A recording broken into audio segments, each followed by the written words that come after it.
wanted to introduce a friend here who has come in at a time in our evolution that is important, very important. I know there's people on this call like Lee Lopez, who was part of the original Body and Soil conferences that we put on here, and we had a man by the name of Jerry Brunetti who has since passed this plane, but he was the one who could articulate best the relationship between our bodies and the soil.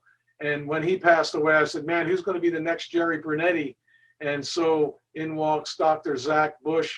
I got to meet him this year at Acres USA, and I'm so happy to have met him. And Bryn Foster brought him forward so we actually could meet on Maui and on Oahu.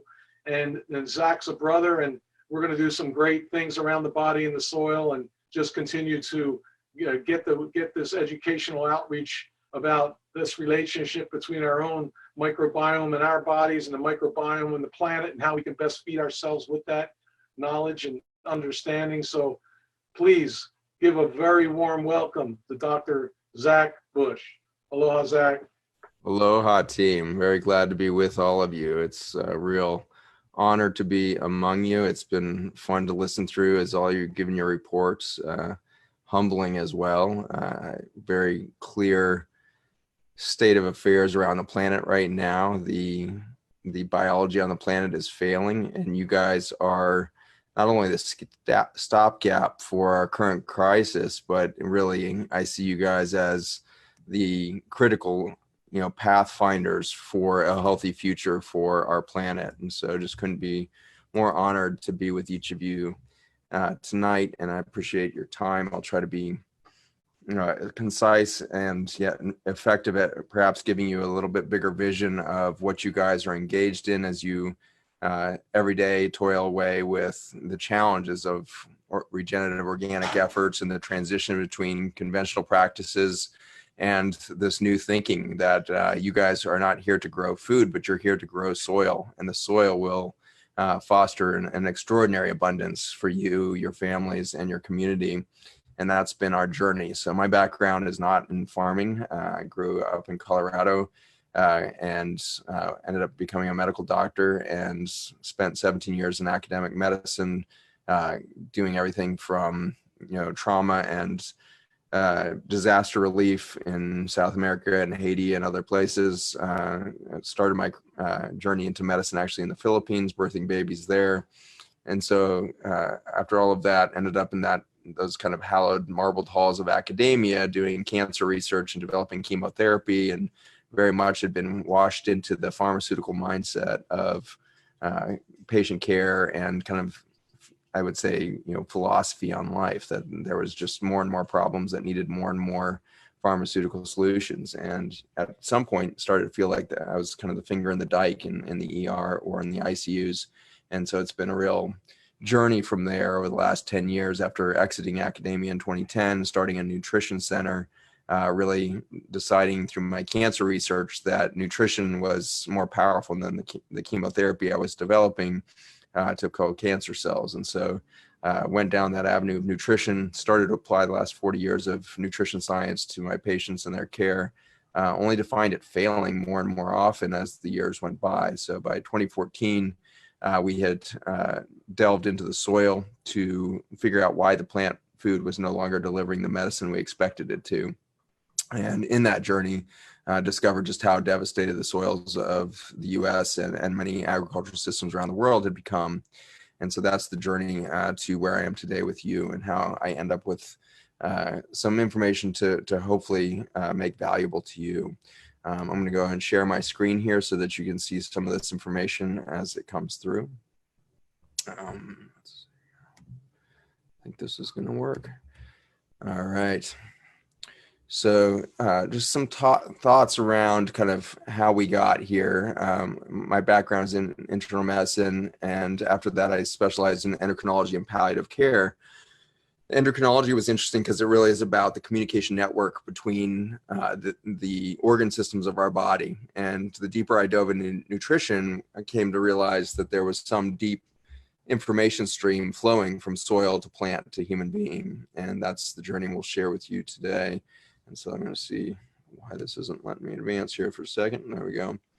This is the crisis point we're in. We are now starting to be able to really quite accurately predict the extinction point of the human species. And it's based on the crisis of health and the emergence of chronic disease in our children. In the 1960s, our children had a chronic disease burden of about 1.2% of the kids. Today, 52% of our children have a chronic disorder or disease.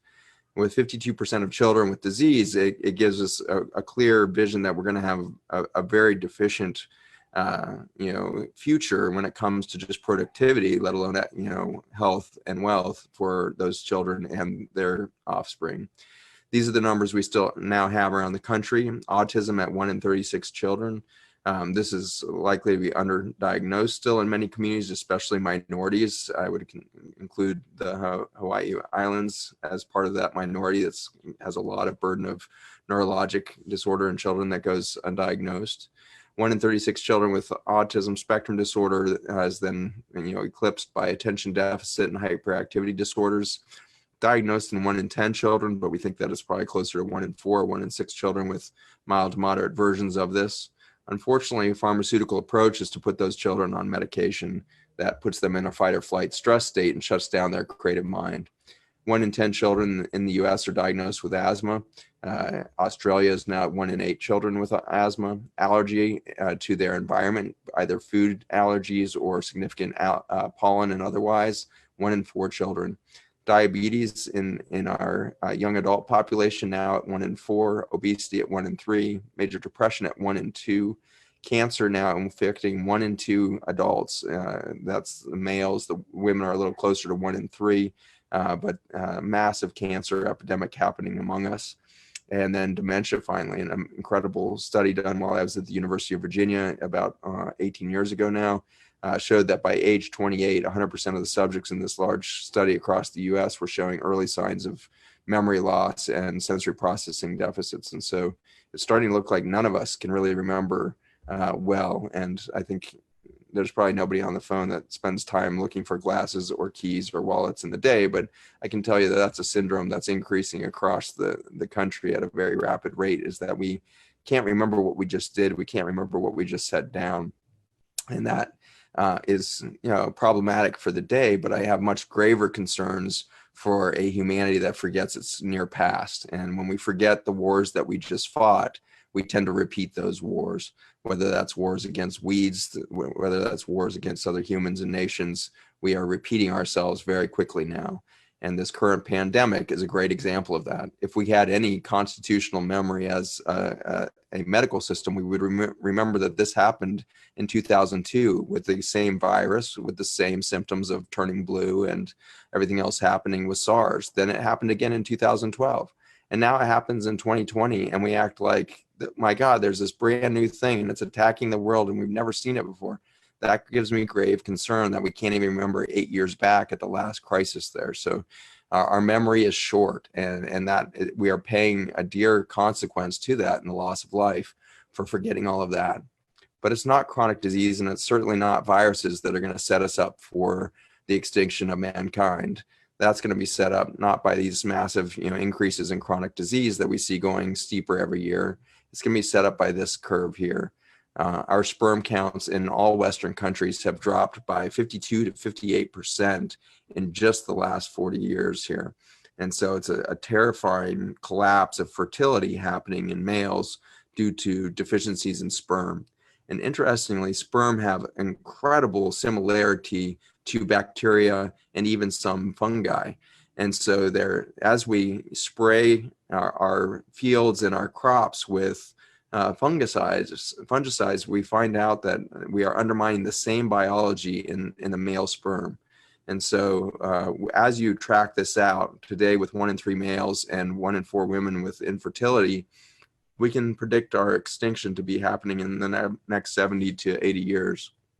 That is too short of a time. We need to change our behavior radically to prevent that reality.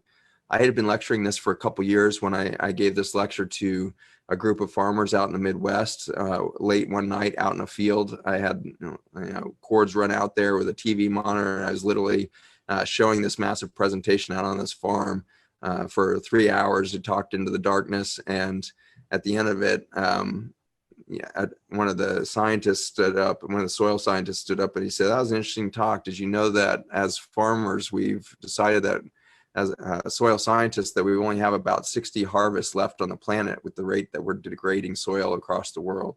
And it gave me goosebumps to realize that the collapse of human health and our own extinction is going to be a symptom of the collapse of our soil systems. As nutrients and the medicines within our food fail us, we end up very vulnerable to the diseases that present themselves not as attacks on health. Disease is the emergence of dysfunction within the collapse of health. A healthy system, whether soil, plant, or human, is never attacked by a disease. Diseases are the symptom of the collapse of health. And so we need to really reorient ourselves to that reality. Our health and our future as individuals, as mothers, as parents, as community members, as legislators, our health is in our own hands. And we have some simple choices to make to reverse this phenomenon. It really all came home to me this past year when I was lecturing down at MD Anderson. Interestingly, it was not the oncologists and all that invited me down there to speak on cancer. It was their landscapers who have, over the last couple of years, managed to get all 600 acres completely free of Roundup use on this whole campus of MD Anderson, which is a beautiful story, how the landscapers and caretakers of the land are more progressive in their mindset than the oncologists and physicians within these buildings. It is a sad day when we build entire municipalities, massive cities, to house our cancer children. This is a crisis of a magnitude that is very difficult to wrap your head around. And sadly, we don't hear anybody out there in our presidential campaigns or anything else talking about this crisis that we face. The same crisis of building healthcare systems in cities to our diseased children is happening in the same crisis for farmers. This is a shot of a native grassland. These native grasslands, as many of you know, can house many thousands of species in a single square meter, just in plant life of various sorts, from the fungi they are growing on the surfaces to the mycelium mushrooms in that square meter to the extraordinary variations of grasses and other seeded things, even small deciduous and the rest in that mix. What we've done to 97% of those native grasslands is to turn it into this. And so anybody who deals with soil can see some telltale signs of dead soil in this photograph. So you've got these chemically infused, petroleum infused green lines of crop that are literally on artificial life support from chemical inputs. And between there, you have dead dirt, and there's no weeds in sight because they're so thoroughly sprayed with Roundup and other herbicides and pesticides. Throughout the Midwest and these massive farms, they can no longer just use Roundup because there's so many Roundup-resistant weeds. So now it's Roundup, atrazine, 2,4-D. It's at least 3 massive, nasty chemicals that have to go in a mix. Farmers routinely are dressed in full-on hazmat suits with respirators and everything else to be able to even mix these chemicals and apply them to their fields. And nobody has ever shown the alchemy by which a plant magically turns that into healthy food.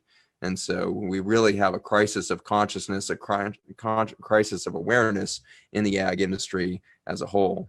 I see you guys as the solution. This is what the native grasslands look like in the winter. And this, I believe, is when all the magic happens.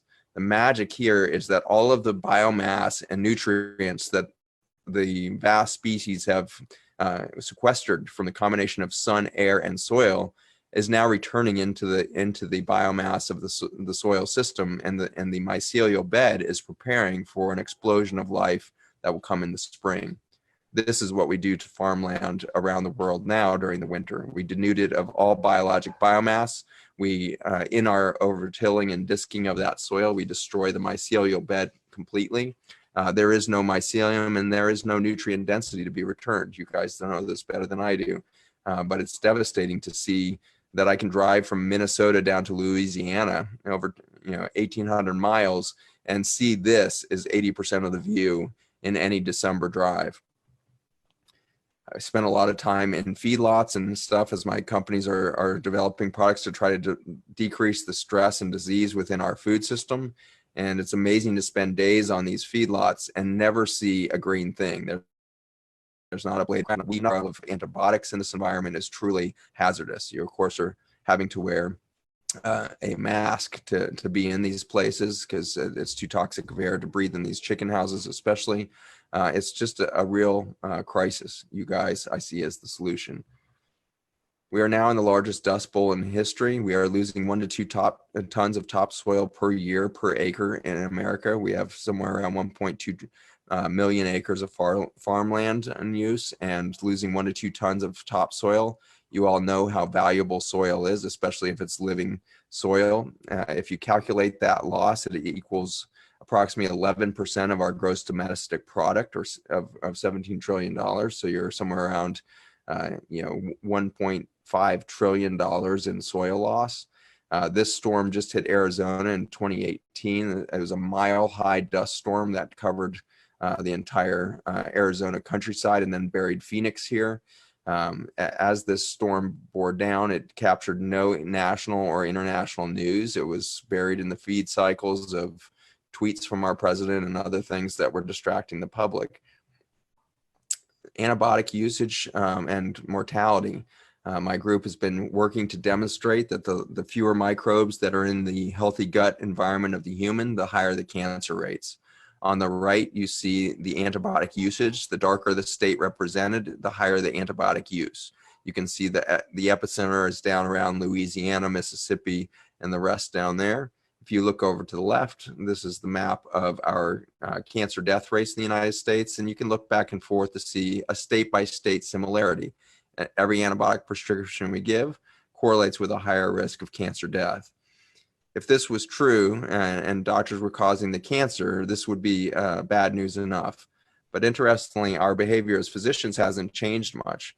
This is a little snippet from one of the recent articles out of New England Journal of Medicine showing that we prescribe about 7.7 million pounds of antibiotic to humans in the United States, and that number hasn't changed in a very long time.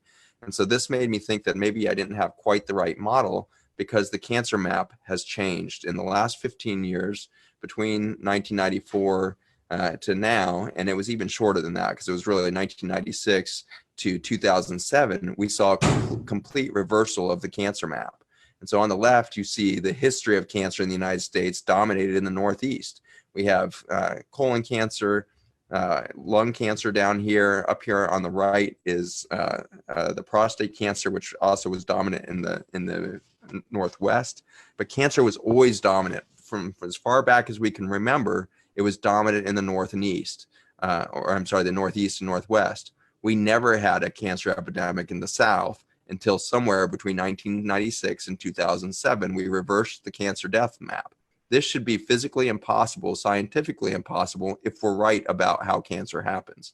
This was a huge aha moment for me and my science group that we were barking up the wrong tree in the cancer world. This ended up being our answer. This is the biggest and most effective antibiotic on the planet. Glyphosate is a molecule you all are more familiar with than most segments of the population. Glyphosate, as you may know, is built on the amino acid glycine. We add a phosphate group to one end of it and an amine on the other, a carboxyl group on the other, and you end up with an organophosphate. And the chemical glyphosate is the active ingredient in the Roundup weed killers. And then, since it went off patent in 2007, it's used in just about every other compound out there used in herbicides. This functions as an antibiotic in soils and water systems. So I took the spraying maps on the left here of Roundup between 1992 and 2011 when we saw this massive reversal of the cancer map. And I was a little disappointed that I didn't see the same state-by-state correlation with cancer death. And so I thought, well, maybe I was wrong about glyphosate and cancer, until a couple months later in another talk I was putting together, I found this map. This happens to be the tributaries of all of the river systems in the United States. That massive blob in the middle of this is the huge Mississippi River tributaries that end up in Louisiana between Baton Rouge and New Orleans being the last 90 miles. That map happens to correlate perfectly with the cancer epidemic that we have in Louisiana, Mississippi, and beyond. And so as this river collects 85% of the spraying of Roundup in our country, it consolidates it in the last 90 miles of the Mississippi River. That Mississippi, the whole way through that territory, off gases, obviously, as it goes into the humidity of the air and up into the cloud to return as rain. And we end up finding that 75% of the air throughout this southern district is contaminated with Roundup, the air they breathe. 75% of the rainfall is contaminated with Roundup. And so we have devastated this. And so as the wind comes across the United States, you carry that load over towards the East Coast, and so you don't see it isolated just in Louisiana, Ohio, and the like there. You see it blow across into Georgia, South Carolina, North Carolina, and Virginia as that cloud of carcinogen and antibiotic moves across the system. This is from NASA. This is looking down at that same tributaries of the Mississippi River. At the end of the Mississippi, out in the Gulf of Mexico, I'm going to zoom in here, and you can see Louisiana. The mouth of the Mississippi is right here in this little opening here. And you see this dead zone at the end of the river that is actually larger than the state of Rhode Island. There are no fish in the dead zone. The dead zone doesn't allow for life. The only thing that grows there is algae and abnormal plant blooms that are trying to detoxify that ocean water. The threatened zone, seen here from space, is larger than the state of Texas. Every year now, we have a massive algae bloom that starts here at the end of the Mississippi River and shoots out into the Atlantic Ocean. In 2019, the summer, we saw the largest algae bloom in history recorded, and it moved from the mouth of the Mississippi through the Gulf of Mexico all the way to the west coast of Africa. And so it was the first algae bloom to reach all the way across the Atlantic Ocean with a single life form. And that was showing the degree of stress that we're pouring out of this river has now been able to cross an ocean to affect fisheries and other systems over on the other side of the ocean. It is a devastating effect of chemical farming at the grand scale. This is what dead soil looks like. The dead soil dead ocean. Dead ocean on the left can only contain abnormal algae blooms. On the right, you can see the threatened zone, where you still have the aerobic ability to move oxygen and CO2 between the air and the water. This dead zone continues to grow every year. This is what the Mississippi looks like in the summer now. We have massive algae blooms in the river itself. The Big Muddy was once running brown. The Big Muddy is now running green with abnormal algae that kill fish by the hundreds of millions. And so we have a crisis of biology on a grand scale in the United States. And we can now map this across other river systems around the world. In Hawaii, we experience this as dead coral reefs and abnormal fish populations and the rest as we wipe out these systems with chemical agriculture. The consequences to the human, my lab was the first to show direct toxicity to the human biology. This is from about 6 years ago. We grow a small intestine in the lab, and we expose it to a small amount of glyphosate, or Roundup, 20 parts per million, typical amount you would see on a conventionally grown beet or turnip or sweet potato. Will end up carrying some 12 to 20 parts per million of glyphosate. It blows the gut lining apart in 16 minutes. When you lose your barrier, which is one cell deep in your gut lining, you overwhelm your immune system with every piece of food you get. This was the long answer to how my patients were getting sick on health food. If they were eating kale grown conventionally, they had enough glyphosate to blow apart their gut lining, and the kale, with all of its wonderful insoluble fiber that's supposed to reduce cancer risk, suddenly was overwhelming the immune system with an insoluble fiber it didn't know how to deal with, because it's not supposed to be inside the body. It's supposed to stay in the colon. When you blow apart that gut membrane, you go into crisis. Unfortunately, we've now shown that the blood-brain barrier also falls apart within minutes of the gut injury. As the blood-brain barrier falls apart, we are prone to things like sensory processing deficits, like attention deficit, brain fog, poor sleep quality, poor sex drive, all the rest. And so we've got this devastating leak across every system in our body due to chronic exposure to glyphosate in our soil, water, food, air, and rain. The injury goes a little deeper. This is now inside the cells. This is looking at actin filaments. Actin is a critical scaffolding structure within the cells. These things support mitochondria. On the right, you see this ethereal quality of mitochondria, those green globes that are beautiful in the way they shimmer.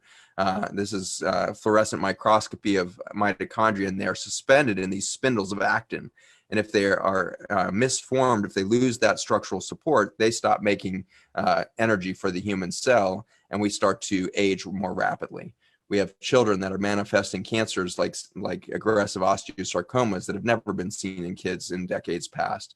We have kids that are aging biologically decades accelerated to manifest cancers we've never seen in their population. This is looking across the world. About 3 or 4 years ago, when I started lecturing on farms, I started talking about China and my concerns that the next big pandemics were going to come out of China because they were starting to surpass the United States in glyphosate spraying. China is now the main producer of glyphosate. They surpassed Monsanto and all of our chemical companies a number of years ago. They distribute massive amounts of this chemical throughout Australasia, as well as South America and Africa. And so that chemical, now you can see the density of the global pesticide grid. There's a few states in the United States that still are spraying as much as central China, but China is definitely the biggest, most devastated ecology that we now have. It's not just the crops themselves, it's also the way we produce the meat, as I showed you earlier. This is also a demonstration of the density of pork production across the world. China is by far, in a way, the biggest producer of pork grown in chemical agriculture around the world. This is concerning because pork industry is not allowed to, just like the poultry industry, not allowed to move their feces across state lines or around the countryside because it's considered a biohazard. And so these pig farms build these massive levees and store in open air locations massive lakes of pig stool that are full of antibiotics and forcing abnormal stress within the microbiome that then has to do viral adaptation. And so pig stool levees, I think, are the primary breeding ground for the viral communication of the planet. If we overlap now not only the glyphosate spray maps, but also the air pollution that carries viruses, which is a PM 2.5. It's a small particulate matter of carbon that binds virus toxins like cyanide into the same bundle. You look at China. Beijing produces the vast majority of the pollution in the whole country. The area between Beijing and Shanghai blows down into Wuhan and Hubei province there. And if you overlap that with the glyphosate spraying maps, you quickly realize that Hubei was the place that this was going to happen. Wuhan had to be the epicenter of this event because they had the right breeding ground for agricultural and microbial damage in soils, and protein industry overlapped with the right airborne carrier of a PM 2.5 to carry those viruses far and wide. Those viruses are now tagged with cyanide. The virus itself, coronaviruses, have long been recognized to bind a receptor in the lung. The receptor in the lung is upregulated by a number of pharmaceutical drugs that we have to put patients on. If they have diabetes, cardiovascular disease, or chronic kidney disease, we have to put them on an ACE inhibitor, which is a blood pressure medicine, or a statin drug. Between those two, both those drugs upregulate the receptor for coronavirus, and you end up with a potent delivery system for a chemical called cyanide that causes hypoxia and death from multi-organ failure. We're not dying from a virus, we're dying from the collection of a toxic stew that's made in the air systems above our agricultural system, binding to air pollution to create the perfect delivery system for cyanide poisoning to the planet. And so if you then track air following around the world, you got to see how the viruses are traveling. And so right here in the center of the screen with these little red hot spots, this is looking at October, which is the lowest levels of airborne toxin that we have in the year. It comes in October because over the entire growing season, the whole green of the earth has sucked in the carbon footprint of humankind, as well as things like the ocean systems and agricultural CO2 output.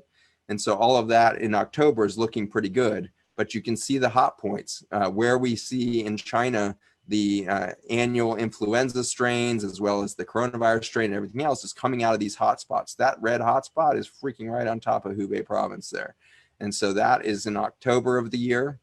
Look what happens within a short period of time. This is November. 1 month later, this is the amount of carbon output in the air. We don't have an influenza season. We have a carbon poisoning season in the world. And it happens by the natural respiratory cycle of the planet, which is being disturbed by a large-scale agricultural destruction of 97% of the soils of the planet. By the time we hit April, you can see just how toxic the air is getting. Right now, we're seeing the highest levels of death in New York and the rest because they are buried under a cloud of PM 2.5 carbon toxicity that is now laced with cyanide and virus delivered into the lung of patients that are on ACE inhibitors and statin drugs. And we now know that the other big risk factor for death from COVID is actually related to the influenza vaccine. A few years ago, it's published in military studies that if we get the influenza vaccine, we're more likely to get the coronavirus in the following year. And so by mass vaccinating against influenza and then doing global destruction and pharmaceuticalization, we have killed thousands and thousands of patients, I believe, across the world. If any of the CDC numbers even remotely close to right, which I don't think they are, but let's go with the fact that maybe the CDC is right and 200,000 people have died. I hang that entirely on human hands. There is no malignant virus on the planet that's out to kill us. The viruses are a natural adaptation process to try to improve life, try to support life in its adaptation from stress. The stress signal from our animals and agricultural lands is too much for us to handle as a human biology. We are going to kill ourselves in this journey. I envision, though, an opportunity to improve this. This is the same map just a couple months later as you start to see farmland pull that CO2 toxicity out of the air. I would like to see over the next 10 years so much regenerative agriculture that this is what the planet looks like every year, all year, every month, because we can breathe again. The planet was built to breathe. It's built to breathe CO2. CO2 is literally the fuel for life. There is no toxicity of CO2. It is the gift of life. That's how we build fatty acids. It's how we build carbohydrates within the plant. So that's how we break apart those fatty acids and carbohydrates for electricity within our bodies, as the mitochondria turn that into electrical energy for us to run on. We are machines of CO2 respiration. The planet itself is a planet of CO2 respiration. We are causing climate change, global collapse, and the death of humanity through the killing of the lungs of the planet, and we did it by killing her soils. There's been 5 other great extinctions in history, and they have all happened from death of the topsoil and destruction and acidification of our oceans. We're halfway through our 6th great extinction, and it's really in the hands of the farmers to lead the charge for a clean, arid planet where we can breathe again, where we can interact with biology, microbial life, and the virome itself with health and adaptation and biodiversification rather than death and disease. I'm going to skip that slide there because it's not terribly important for our current discussion. I'm going to stop the share so I can get all of your faces back up. I would like to open it up just for a couple minutes of questions for you all. I appreciate your time. In your years of research, particularly when you mapped out the carbon and air currency, did you find any regions or countries that were focused on carbon capturing farming? Yes, good question. The answer is no. You can't see that. There's not enough footprint of carbon sequestration or carbon farming yet to be able to be seen from space. The amount of, we're at 97% of land decimated right now in its carbon content, and so there's not. Right now we've seen about the 2.5 million acres transitioned in the Northeast right now, which I think is the area that most needs it in the United States. And we still can't see enough footprint in that. So that's about 2% of the farmland in the United States has made a really rigorous transition. I think that's probably an underestimate. That number could be as high as maybe 3%. But nonetheless, it hasn't been enough yet to show from space. And part of that's because, of course, our carbon footprint continues to accelerate and increase. So we haven't been able to show that, small amounts of farm change is enough to change this, NASA footprint, if you will. But I know that we're only 4 or 5% of total carbon production away from neutrality, which means if we could suck up another 4 or 5% every summer/fall into our green life, we would neutralize our carbon footprint over a very short period of time. 4 or 5% of our carbon footprint only requires an improvement of carbon content in soils of 0.4%. If you can improve all of the farmland in the United States, or I'm sorry, around the world by 0.4% of carbon content, we can reverse the climate change crisis. 0.4% is a spit in the bucket when it comes to regenerative. When we have regenerative farms, we can go from 1% active carbon content to 4 and 8% carbon. That's 400% improvement. All we need is a 0.4% improvement across the world, and we can get 400, 800% improvements. So my excitement about that is we don't have to change every acre. All we need to do is create the equivalent of a 0.4% of the whole world, kind of distributed among regen farms. So we're not going to need to get anywhere near 100% conversion. I believe that the number is closer to probably 6 to 8%. If 6 to 8% of all the farmland was doing high density carbon cycling in their soils, we could probably recover the planet. That takes about 8 to 10 years for soils to improve that much. And so we're working on technologies, working with soil specific nutrients to accelerate that 8% shift so that we can get that massive transition. But it does take a concerted effort from either a large number to do a small thing or from a few people to do a massive thing. Zach, so that's why I wanted to point out to everybody that it's really important to understand there's only 4 places on the planet that'll store carbon. And we're doing like you're sharing here, we're at breakneck speed, putting it in the ocean and in the sky instead of in our plants and in our soils. So, that's why I've been advocating, folks, for a cover crop seed industry from the Board of Agriculture.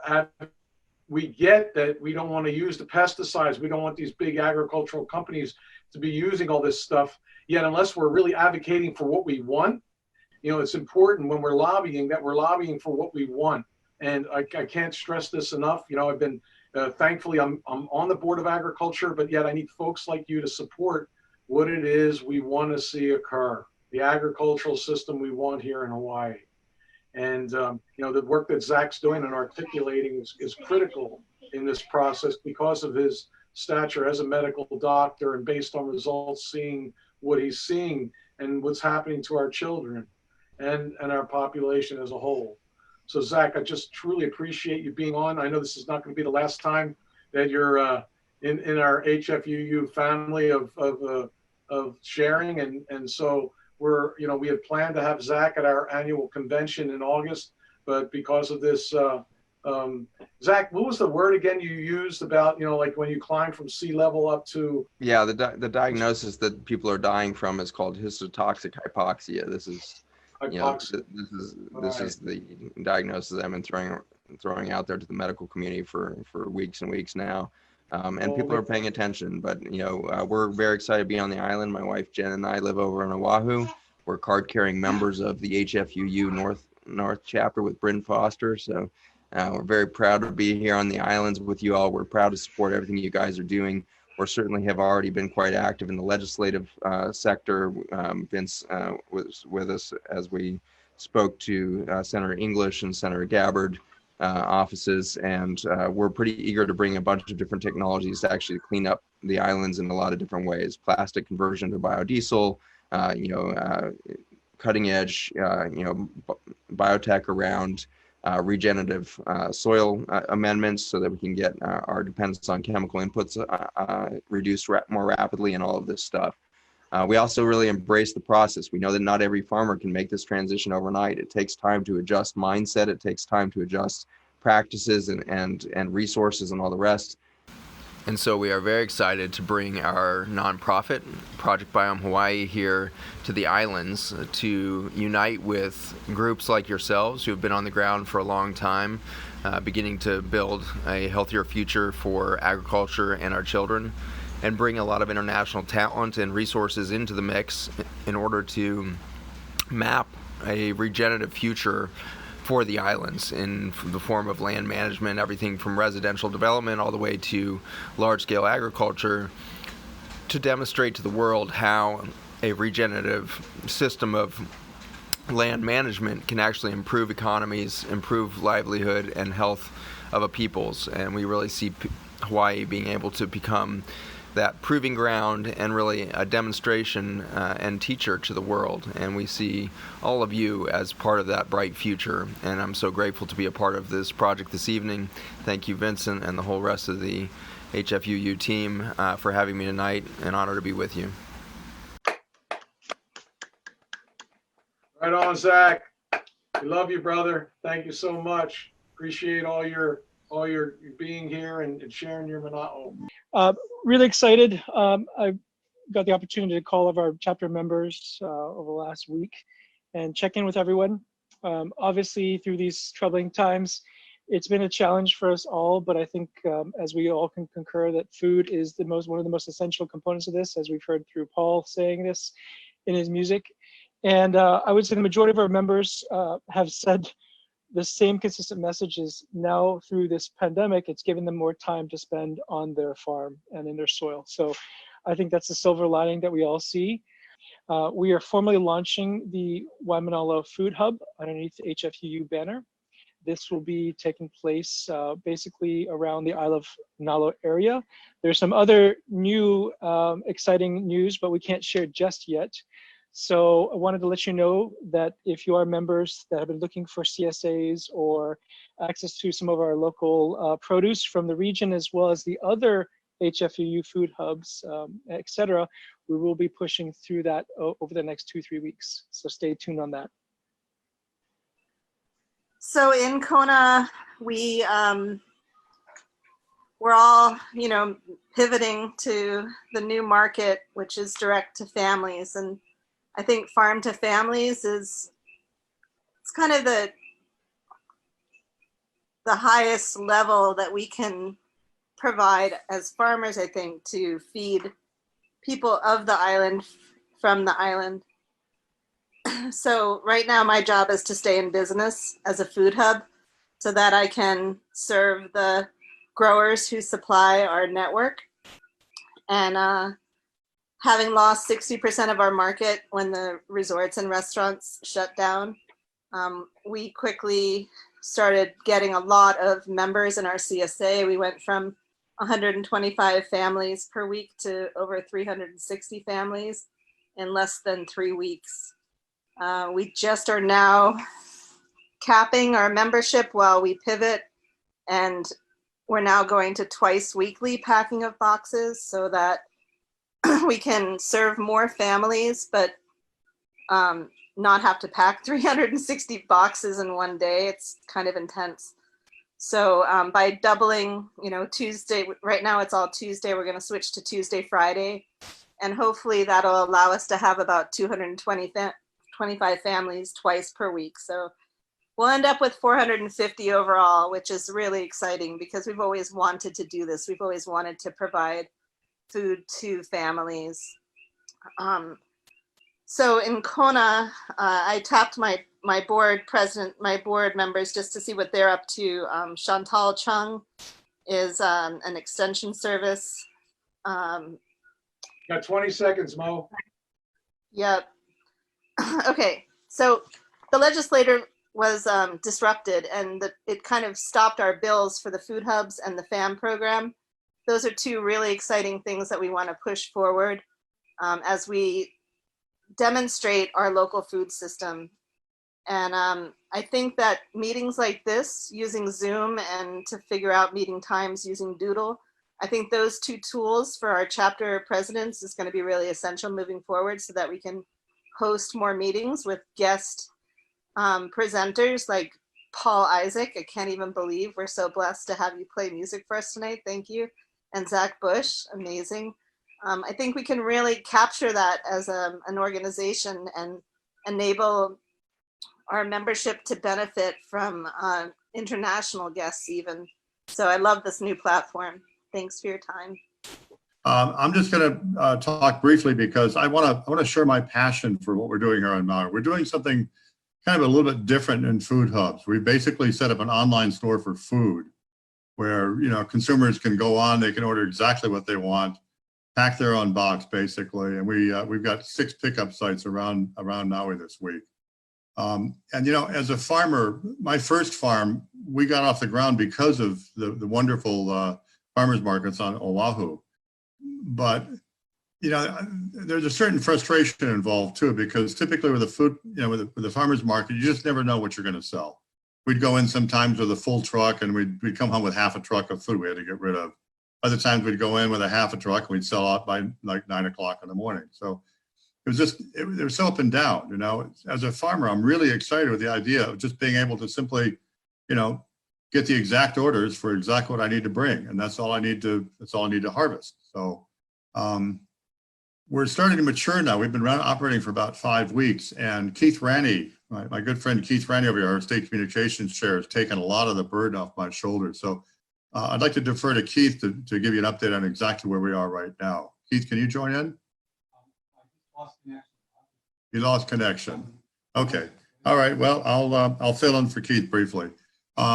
Basically, we've got 2 major food hubs on now. We've got Hana chapter, which is doing their own food hub. It's an outgrowth of the Hana Farmers Market. And we've got Central Maui, which is serving Lahaina, Kihei, Central Maui, you know, Kahului, Upcountry, and currently Paia as well. And we went from, I think, 50 bags the first week to 150 bags this week. So we're growing pretty quickly. We've had a lot of problems with the platform. The software was misery the first four weeks. We got a brand new platform launched now, and it's doing fabulously. Nice to see everybody. Thank you all for coming. This is really cool. I'm totally the new guy at this. I think I'm the newest chapter president. But I'm cooking right now. I have a background in cooking, and I'm very passionate about food. I'm making eggplant parmesan. But we're just, very fortunate to have joined the Farmers Union, and we're really happy to be part of it. And I wanna bring my wife over here real quick, because without her, I wouldn't know how to do any of this stuff. I wouldn't have been able to log into this in the first place. So with the help of my wife, Andrea, we've started, well, she built a website for us to have our own food hub. We're kind of have one foot out the door on this farm here, and we're looking to get our own farm. So we're working on getting an FSA loan and acquiring our own farm. I've been here managing for 6 years, and we're ready to start a family. So we want some place to call home. Aloha, everybody. Thanks for joining us, and thanks to our co-hosts. My name is Bryn Foster, and I'm with the North Shore chapter, and we really tried to connect with everybody given the shutdowns of everything. So we started some Zoom meetings on, we had 2 Zoom meetings last month, and we had Jensen Ueda from the University of Hawaii come and talk to us about planting edible ginger and turmeric, some of the things that you can do at home, so that people started to feel more self-reliant, that they could actually do something at home. So we had 2 meetings, and then we really wanted to make sure that we were connecting with our farmers so that nothing was going to waste, or we can at least connect our farmers with consumers. So the direct consumer model was really what we wanted to focus on, and connect with how we could be of service to other people rather than recreating a new wheel. We want to really just help with what's working. And so we're continuing to highlight what that is and collaborate with other group partners. So thank you for supporting us. I'm correct. I'm the Puna chapter president, and I have Hawaiian Sanctuary Retreat Center, and we're an educational retreat center, and we specialize in education around permaculture and farming. And all of our business completely stopped as soon as this virus thing hit with the quarantine requirement here in Hawaii. But we've been able to completely change the business around to where we're doing longer stays of a month and rented all the whole place out. So it's people really are interested in food security these days more than ever. And so we have a whole food security summit our chapter is doing planned on June 4th. And Senator Mike Gabbard is going to be presenting, as well as Mike DuPont and Craig Elovich, some real heavy hitters. We're going to be posting this marketing flyer soon so people can see. And it's really about how to reach each individual person, whether they're a farmer or not, so that they can grow their own backyard garden. And it's going to even cover topics such as hemp. It's an all-day event. that's going to have music as well as about 20 different classes. And it's going to be Hawaii Food Security Summit. So I'm so excited about that. Hopefully, I believe the quarantine or the meeting requirement will be off by the time next month rolls around, and we can have that on the 4th, because I think it's very much needed. In the meantime, our retreat center here, we've been putting on our own classes, and even though we can't invite people from the outside, we've been filming it and streaming it. We did a tempeh class recently about how to create your own food out of vegetable matter that's tastes like meat, as well as a mushroom class, how to grow your own oyster mushrooms. We did a soap making class. A lot of people are spending a lot of money for things that come from off island. Learning to make your own soap, whether it's liquid or bar soap, really valuable thing.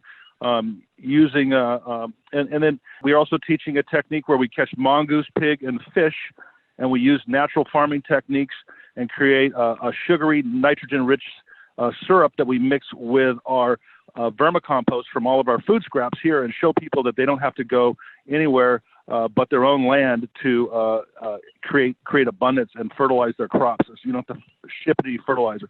So that's just in a nutshell what we're up to. Here on Kauai, what I'd like to highlight is our tool library. With everybody wanting to produce more food, we've seen a huge demand for borrowing the tools that we have as part of our tool library. We have a full set of the equivalent of the BCS. It's a walk behind tractor. And that BCS is being borrowed to put in tons of food. And as a model, I would suggest and encourage other chapters to look into that. We're finding that it's a great tool to help, especially small farmers, get those garden beds in. People borrow it for 3 days, bring it back. We get a little maintenance fee, and it really support farmers to get that food growing. So it's part of the Kauai services that provide our community.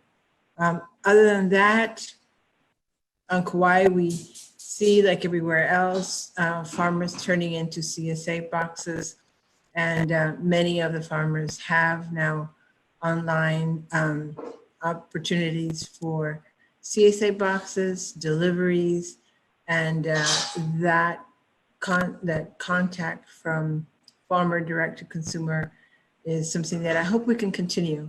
So I think that's it for my report. Thanks, everybody. And that's the part of that tool library what Annie was talking about, was a grant that we utilized through our foundation. And we also have a project over in Lahaina. It's Kaipo Keikona on the call, the Lahaina chapter president.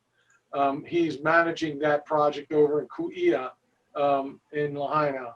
And I don't know if he's on the call right now, but that's another foundation project with Kamehameha Schools, restoring the breadfruit forest over there. And we also have our farm apprentice mentoring program. I know there's apprentices on the call tonight. Aloha, all you apprentices of the cohort 5. Thank you for being on this call and taking advantage of this wonderful program that the County of Maui supports. And so we're a pretty active organization. As a matter of fact, sometimes the calls go late into the night and early in the morning. You know, your leadership is definitely working for bringing our agricultural systems up here in Hawaii to a place to where, you know, it's going to be functioning for us folks who truly value nutrient-rich food. And I had a council member tell me that they talked to the Farm Bureau, and they said to the Farm Bureau, said, hey, you guys are cabs, and HFUU use Uber. So, you know, like, get with the program, man, you know, get this going. And I have brothers and sisters in the Farm Bureau, so it's not throwing them under the bus, but at the same time, you know, really wanted to get them on board with regenerative agriculture and rebuilding our soils and seeing a cover crop seed industry happen in the state, and just really start to ramp up our agricultural systems as we know we can. So with that, I'm trying to see if we have any other leaders, any other chapter presidents. We do. Vince, we've got Finley Dash. oh, good. Dash is on the call. So Dash Kerr from Kohala chapter. Dash, aloha, brother. Dash is our legislative chair. Take it away, Dash. Aloha kako, Dash Kerr with Kohala chapter, also founder and director for Hip Agriculture.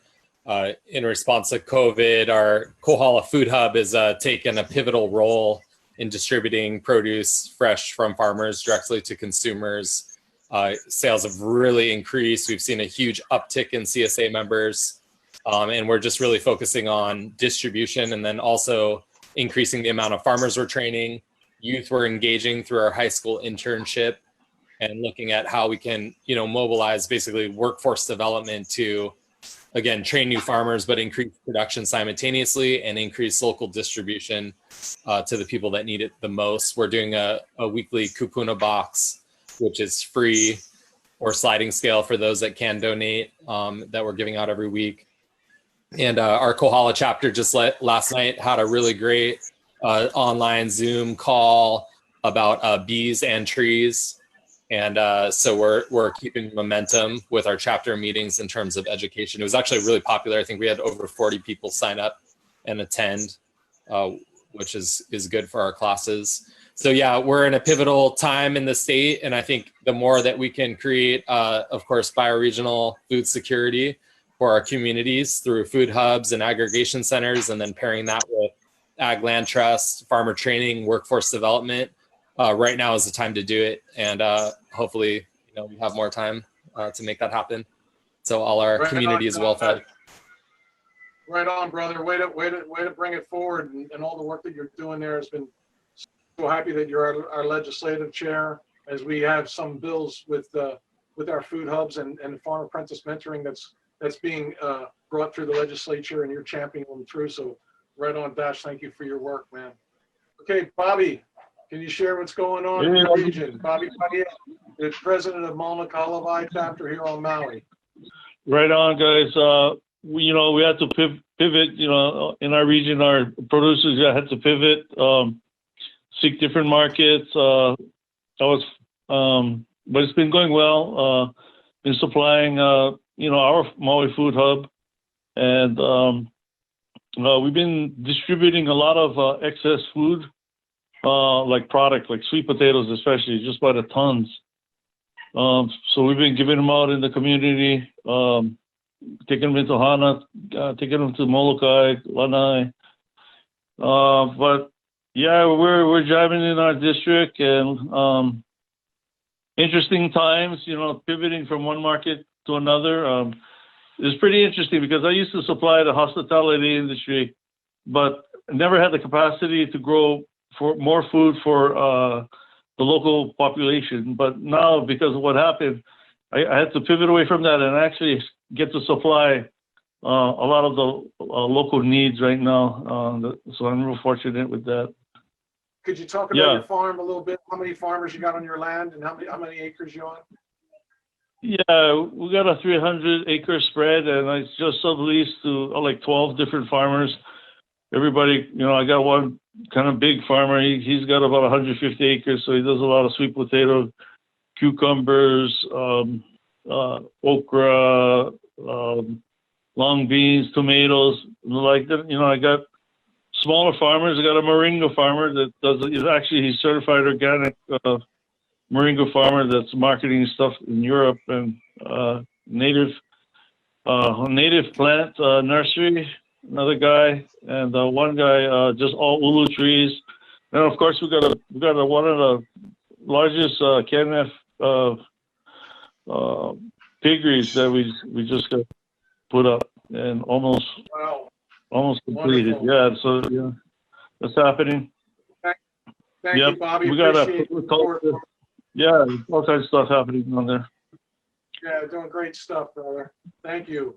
We got Matthew Van Pepic on here. Matthew from Hana. How you doing, Matthew? Good to see your face, brother.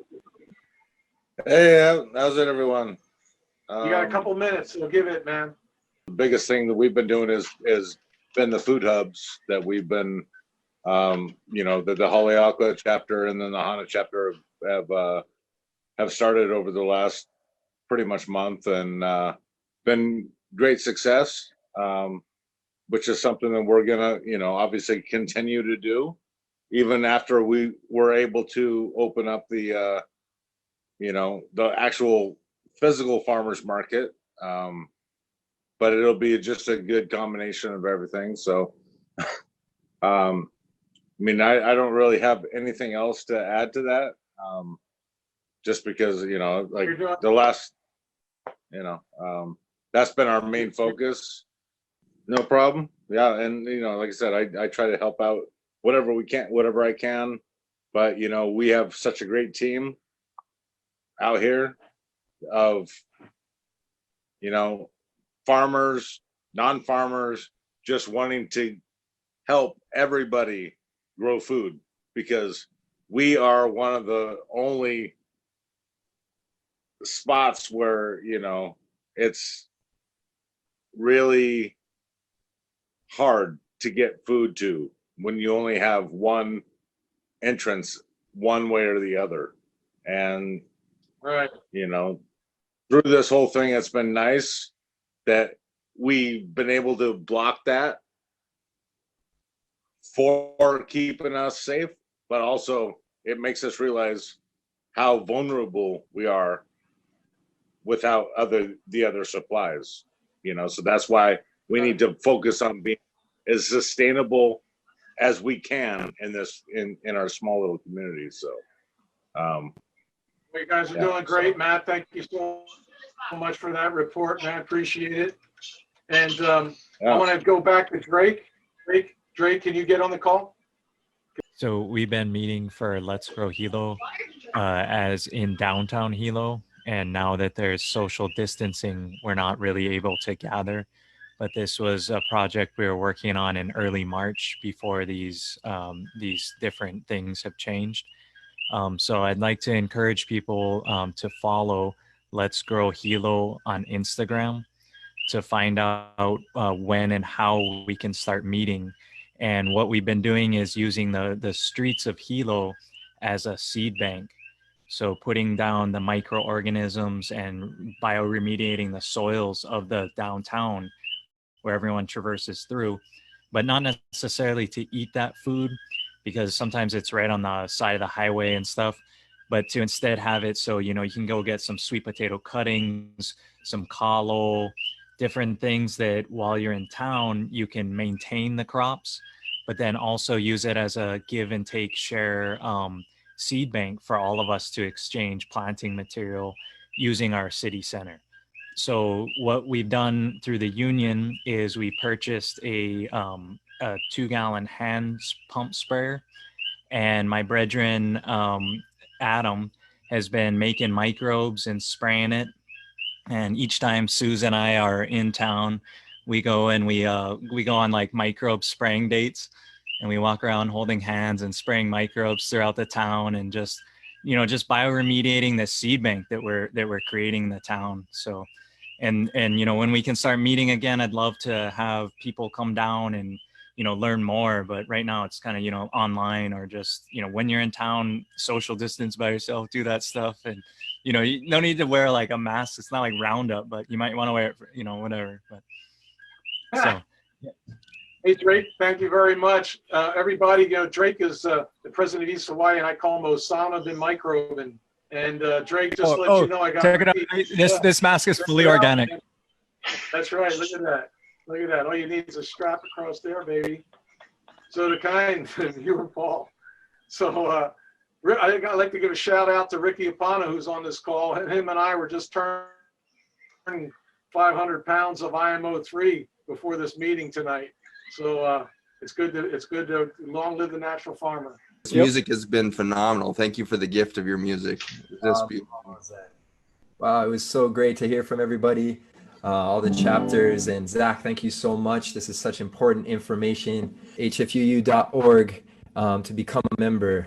And mahalo, Zach, for sharing what you're devoting your life to, and this message is so important so that people can hear that and find solutions, find options. And as regenerative farmers and people who are on that path, it's hard to hear some of those facts, but it's also, there's a part of me that gets ignited like, whoa, this is the work that we're supposed to be doing. This is why we got to be moving forward. And I'm on Oahu too. So if you ever want to kick it on our farm, come see what we're doing. More than welcome. Mahalo, everybody. I wanted to end with a song reminding us to plant the seeds of love. We're all in this together. That's what the Hawaii Farmers Union is all about. That's why I always keep coming back, and I'm so grateful, like I was saying before, for that friendship and camaraderie.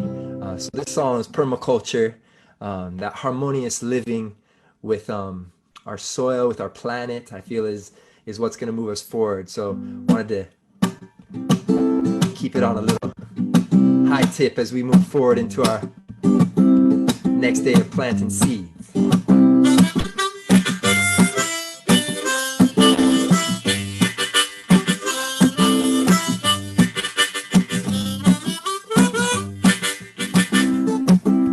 Permaculture, lead the way, yes, a new revolution. Permaculture, help lead the way, yes, we found a solution. I sing in permaculture, help lead the way, yes, a new revolution. I sing in permaculture, help lead the way, yes, we found a solution. Tell you what, oh, it's an island foodscape takeover. If anybody asks, we call it permaculture. Planting seeds, we secure our family's future. What you give is what you got from the roots on up. What you give is what you got from the roots on up. What you give is what you got from the roots on up. Yes, yeah. We're all seeds of love, yeah. Planted in your garden. We're all seeds of love, yeah. Planted in your garden. We're all seeds of love. Planted in your garden. Plant a seed, watch it grow, and let everyone know this is how we'll survive in these times. I've been changing that lyric lately to this is how we will thrive in these times. Plant a seed, yeah, plant a seed, watch it grow, and let everyone know this is how we will thrive in these times. Yes, yeah, hey. Oh, it's your lifestyle design in collaboration with the elements surrounding you. Oh, it's your observation of patterns and flows, wind, the water, and how your food grows, sunrise and sunset, and the natural life cycles in your environment. Using resources we have at hand, there's unique qualities to every land, just like the Hawaiian Ahupua'a system, Mauka Tumakai. Planting with the flow of the vine, yeah. We can create communities that thrive, self-sufficient, regenerative, and alive. When we work together, we will find that there's no waste. It all has a purpose and place. No need waste when you put it back into the cycle. Hey, there's no waste. It all has a purpose and place. No need waste when you put it back into the cycle. So be conscious of your actions. This is our home. Yeah, forward. We're moving forward. That's right, friends. We're moving forward onto Zion. Forward onto Zion. Forward onto Zion. Yeah. Zion's where we make it. Forward onto Zion. Forward onto Zion. Forward onto Zion. Yeah. So it's a perma-blitz. Yes, you wanna come and help each other. Perma-blitz. Yeah, I'm coming to your backyard. Perma-blitz. Yeah, help each other grow. Perma-blitz. Tell you 1, 2, 3. 1, 2, 3. Plant your gardens and your trees, cause it's a perma-blitz. Cause it's a perma-blitz. I sing it 1, 2, 3. Plant your gardens and your trees. So important.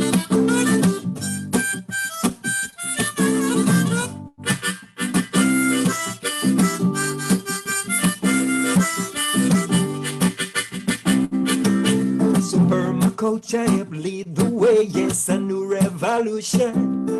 I sing in permaculture. permaculture help lead the way. Yes, we found a solution. I'm singing permaculture, lead the way. Yes, a new revolution. Planting seeds, permaculture help lead the way. Yeah, we found a solution. Plant a seed, watch it grow, and let everyone know this is how we'll survive in these times. I will thrive. Plant the seed, watch it grow, and let everyone know, yeah, this is how we will thrive in these times. Stand it out, one more. Plant a seed, watch it grow, and let everyone know this is how we will thrive in these times. Planting seeds of hope, friends, seeds of love, starting from the soil, starting from the roots.